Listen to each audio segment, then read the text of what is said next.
El Santo Evangelio según San Lucas, capítulo 1, versículos del 1 al 4. Para introducir el tema de hoy, quiero decir que el Evangelio es una gran noticia. Y es una gran noticia porque el Evangelio es una persona maravillosa. Esa persona es Jesucristo, el Señor. La gran noticia que recibieron en el nacimiento de Cristo los pastores. Un ángel del Señor les dijo esta buena noticia, como está escrito así mismo. Vino el ángel y le dio, como dice el Evangelio, una buena noticia. Que tendrían un Salvador. Y les dijo de esta manera: os ha nacido hoy a vosotros un Salvador, que es Cristo el Señor. Con esa noticia no solo se lo estaba diciendo a los pastores, sino que esa noticia los ángeles la estaban dando a toda persona y habitante de la tierra. Os ha nacido un Salvador, Cristo el Señor. Y esta es la noticia: Cristo, una persona. En este sentido vamos a usar un documento que, para poder empezar a entender lo que significa el Evangelio y lo importante que es predicarlo a otros, primeramente con tu propia vida y segundo con tu ejemplo, y animándoles a venir. ¿A venir a quién? A Cristo, porque Cristo ha nacido para todo aquel que cree. Al judío primeramente y también al griego. Y nosotros tenemos la responsabilidad de decirle a las personas de esta gran buena noticia. Por eso digo que vamos a usar este documento que el evangelista Lucas lo llama mi primer tratado. Esto es un tratado que después se convierte para nosotros en lo que conocemos el Evangelio de Lucas. Y dice así: puesto que ya muchos han tratado de poner en orden la historia de las cosas que entre nosotros han sido ciertísimas, tal como nos lo enseñaron los que desde el principio lo vieron con sus ojos y fueron ministros de la palabra. Me ha parecido también a mí, después de haber investigado con diligencia todas las cosas desde su origen, escribírtelas por orden, oh excelentísimo Teófilo, para que conozcas bien la verdad de las cosas en las cuales has sido instruido.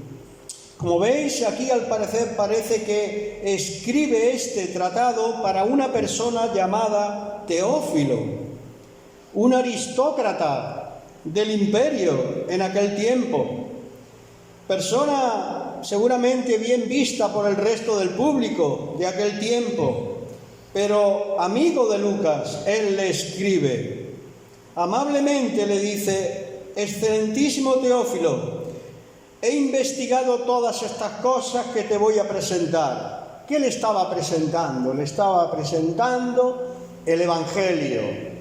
Y yo quiero preguntar hoy en este lugar: ¿presentas tú el Evangelio a tus familias, a tus amigos, a tus allegados, a los que están cerca y a los que no están tan cerca?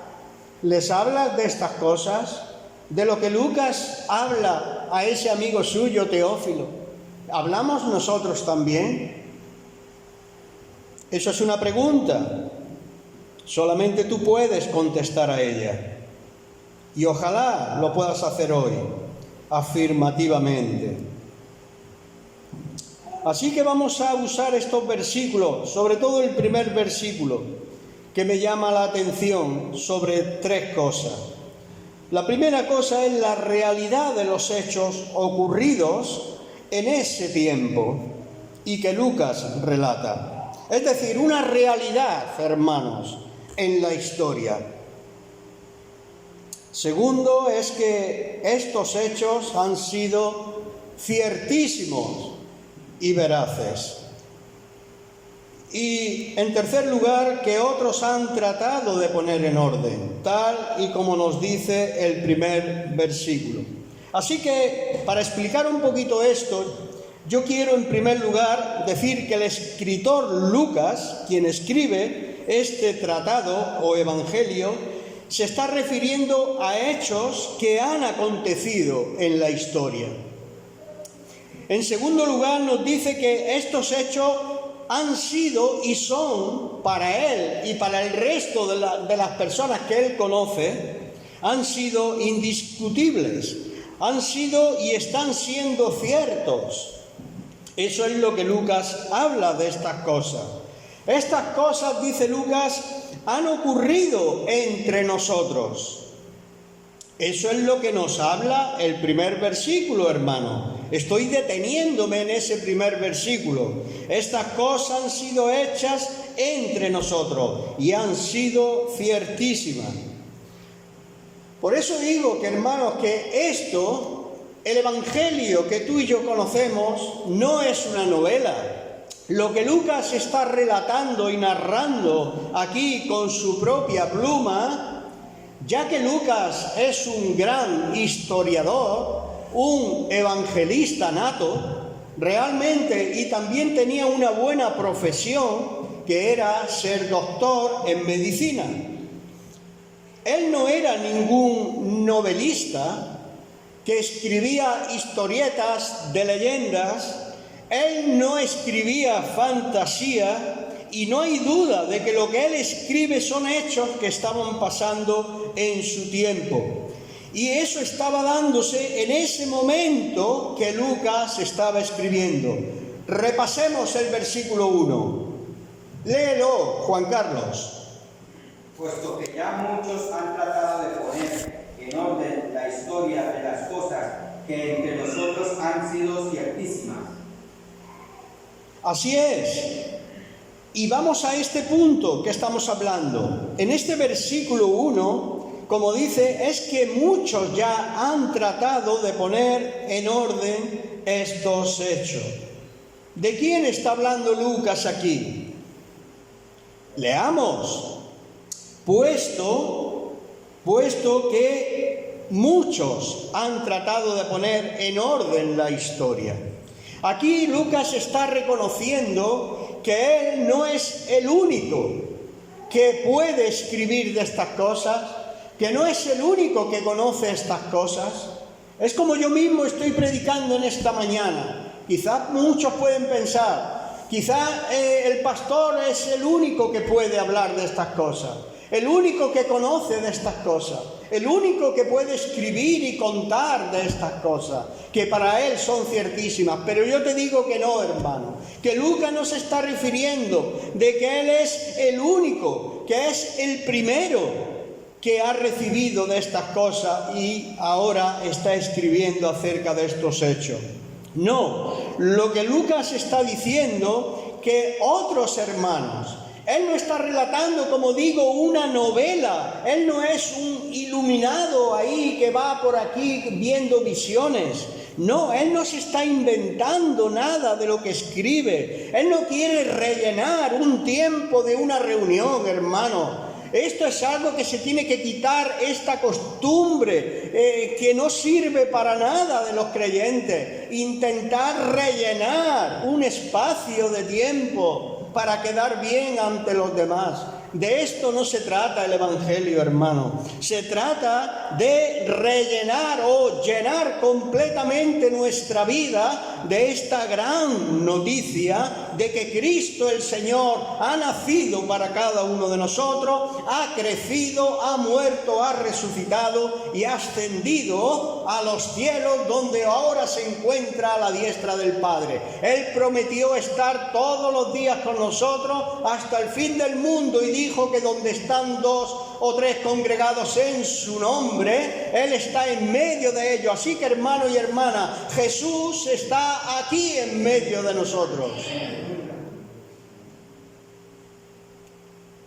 Estas cosas han sido ciertísimas. Por eso yo quiero poner un título a este sermón. Este sermón podría ser muy bien como tenemos en pantalla: los hechos ciertísimos del Evangelio.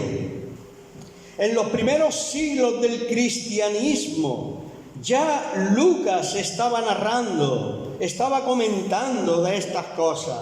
Pero la humildad de este siervo de Dios, es decir, otros han intentado, otros están intentando, otros están trabajando en estas cosas también. Yo no soy el único que puede escribir de esto. Otros ya lo han hecho. De hecho, lo vemos en todas las Escrituras. Muchos lo han hecho antes que Lucas, muchos lo han hecho también en el mismo tiempo de Lucas, y muchos lo hicieron después de que Lucas ya no estaba. Y hasta el día de hoy, muchos estamos hablando, predicando, compartiendo y escribiendo libros sobre estas cosas que son ciertísimas entre nosotros.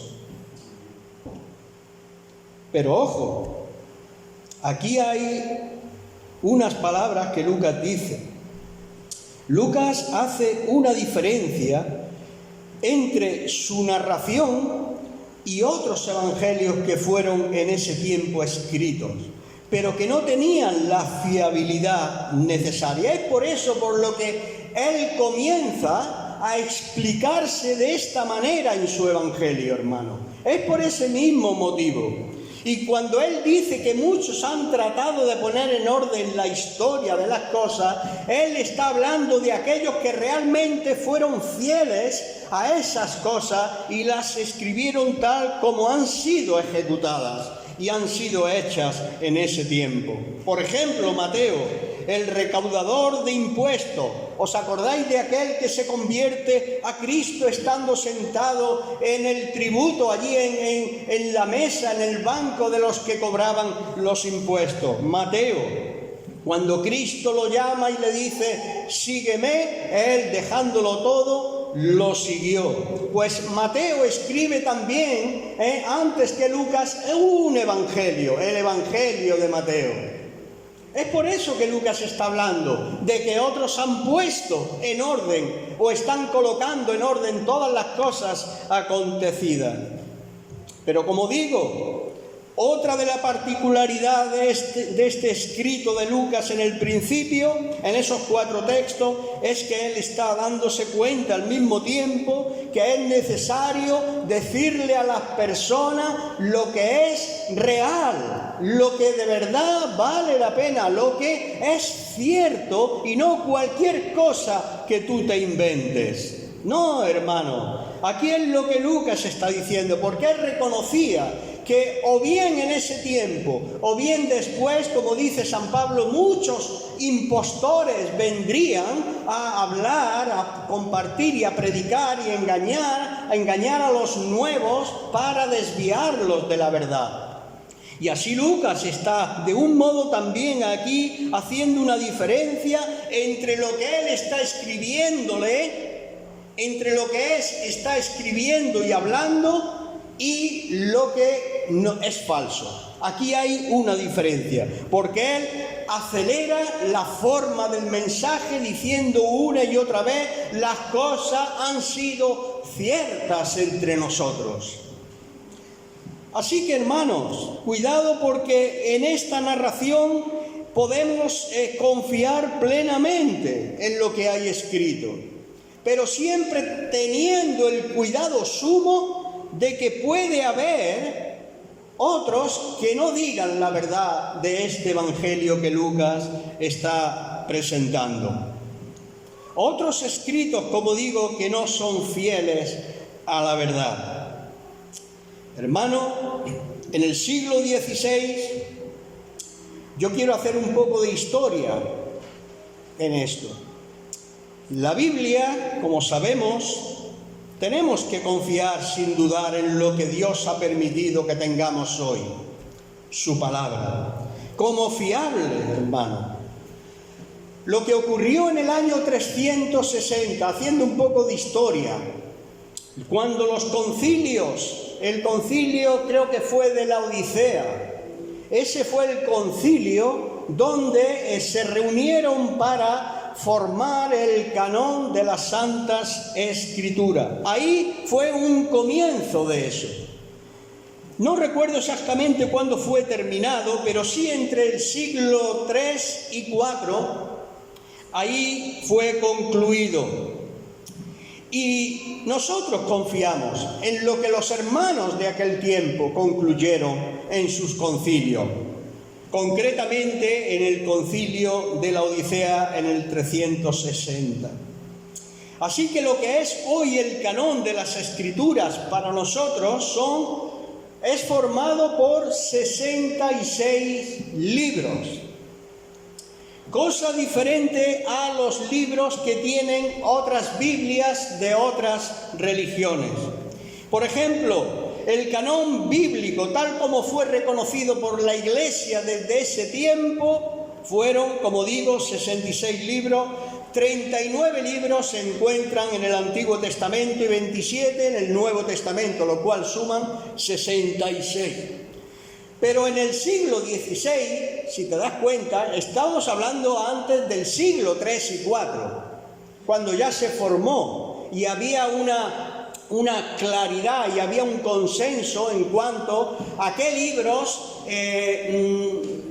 ver fiables para poder meterlos dentro de la Escritura divina. Y como digo, en el siglo XVI hubo un cambio, pero mira cuántos años antes todo era normal, todo estaba ocurriendo normalmente y lo que se había hecho en concilio se había sellado para que eso fuese la palabra de Dios. Pero en el siglo XVI vino el concilio de Trento, formado por la Iglesia Católica Romana, que por oposición a la Iglesia, donde Lutero como protestante reclamó, ellos posteriormente de esto, en ese siglo XVI, introdujeron libros que no eran fiables, es decir, no eran del canón primero que se había formado, sino que eran libros que la Iglesia Católica Romana había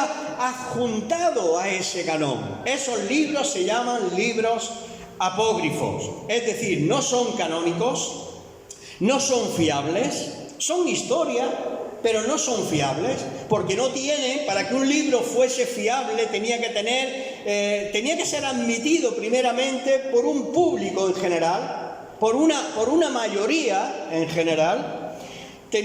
Se podía dar como canónico si tenía en regla todo el sistema de la fe primitiva, cosa que los libros que adjuntó la Iglesia Católica como apócrifos no tienen esa fe, sino que hablan de otras fe y de otras cosas que no están en el canón antiguo.